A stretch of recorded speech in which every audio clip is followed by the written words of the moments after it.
साथियों अस्सलाम वालेकुम। साथियों, आज मैं आपके साथ में कुछ चीज़ शेयर करना चाहता हूँ। कल मेरी ज़िंदगी का एक ऐसा पन्ना गुज़रा जो शायद मैं नहीं भूल सकता।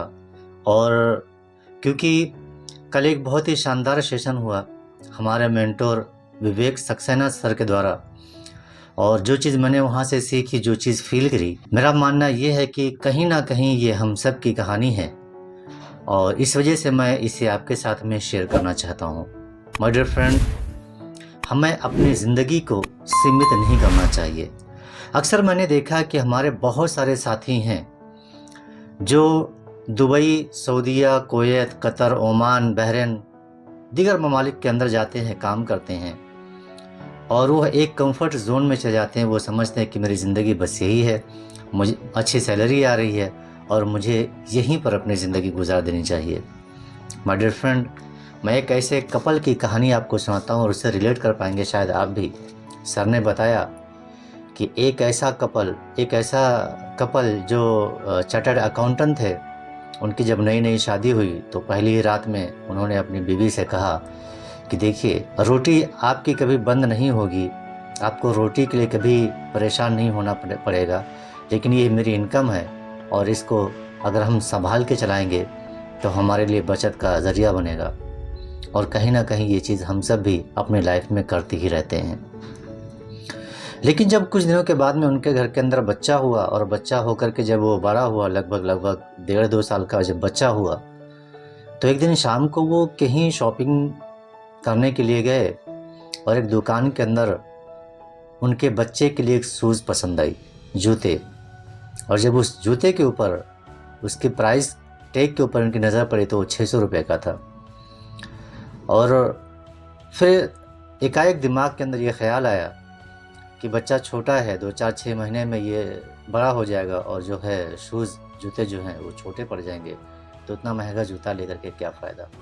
बहरहाल वो सस्ता सा 100-150 रुपये का जूता लेकर के वापस आए। हस्बैंड और वाइफ उस दुकान से निकले, घर तक आए। घर तक एक दूसरे से बात नहीं कर रहे हैं। घर में आने के बाद भी एक दूसरे से बात नहीं कर रहे हैं। वो किसी सोच के अंदर गुम है। वो ये सोच रहे हैं यार कि हम अपनी लाइफ तो कॉम्प्रोमाइज़ के ज़रिए से तो गुजार ही रहे हैं। इस छोटे से बच्चे का क्या कसूर है जिसके लिए आज से ही हम कॉम्प्रोमाइज़ कर रहे हैं। आप ज़रा सोचिए कि हमारे घर के अंदर हम अपनी औलाद के लिए या बच्चे के लिए कितनी मिन्नतें करते हैं रब से, ईश्वर से, भगवान से, और जब वो बच्चा हमारे घर के अंदर आ जाता है कितनी खुशियाँ मनाते हैं धूमधाम से।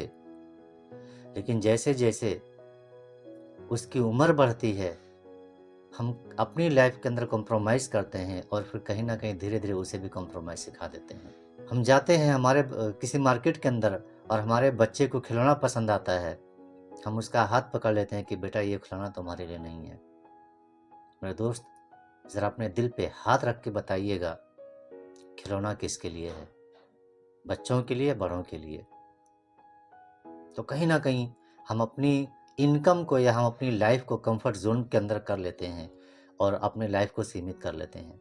ज़रा सोचिए, धीरू भाई अंबानी को जो पेट्रोल पंप के ऊपर काम करते थे, अगर वो सोचते कि यार घर की दाल रोटी चल रही है, ज़्यादा परेशान होने की क्या ज़रूरत है, तो क्या आज उनके बेटों का या उनका इतना बड़ा एम्पायर होता? शायद नहीं होता। तो अपनी लाइफ को कंफर्ट ज़ोन के अंदर मत रखिए, बल्कि आपको सफल होने के लिए एक भूख होनी चाहिए, क्योंकि जब तक आपके पास में भूख नहीं होगी, तब तक आप सफल नहीं हो पाएँगे मेरे दोस्त। इस वजह से अपने लाइफ के अंदर किक ढूँढें कि आपको ज़िंदगी के अंदर सफल क्यों होना है। एक घटना और घटी उसी बीच में, उसी दिन के अंदर, जब मेरे पास में एक कॉल आया, और कॉल ये आया मेरे किसी रिलेटिव का कि यार मैंने पापा को पैसे दिए थे, ये काम करना था, और पापा ने उसमें कुछ पैसे खर्चे कर लिए, और इसी बात को लेकर हमारी बहस हो गई। उनका कहना भी सही था, दुरुस्त था, क्योंकि पैसे की कमी की वजह से नहीं चाहते थे कि जिस काम के लिए हमने पैसे दिए हैं, रखे हैं, उसके अंदर दिक्कत आए। लेकिन एक वही बाप कमा करके घर बनाया, वो भी अपनी लाइफ को दुबई के अंदर, सऊदी के अंदर, गल्फ़ के अंदर गुजार दिया,